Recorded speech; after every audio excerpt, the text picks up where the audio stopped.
నాగర్ కర్నూల్ నియోజకవర్గ ప్రజలకు సంక్రాంతి శుభాకాంక్షలు తెలుపుతూ ఈ సంవత్సరం సంక్రాంతి శుభాకాంక్షలతో పాటు ప్రతి ఒక్కరూ నాగర్ కర్నూల్ నియోజకవర్గంలో సంతోషాలతో మంచి ఆరోగ్యంతో ఉండాలని కోరుకుంటూ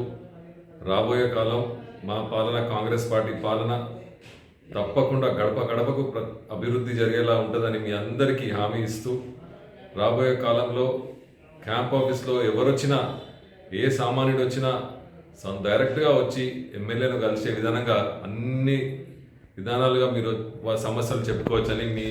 ఈ టీవీ ద్వారా ఈ ఛానల్ ద్వారా మీకు తెలపడం జరుగుతుంది. మరొకసారి ప్రతి ఒక్కరికి ప్రేక్షకులకు సంక్రాంతి శుభాకాంక్షలు, అదేవిధంగా నూతన సంవత్సర శుభాకాంక్షలు.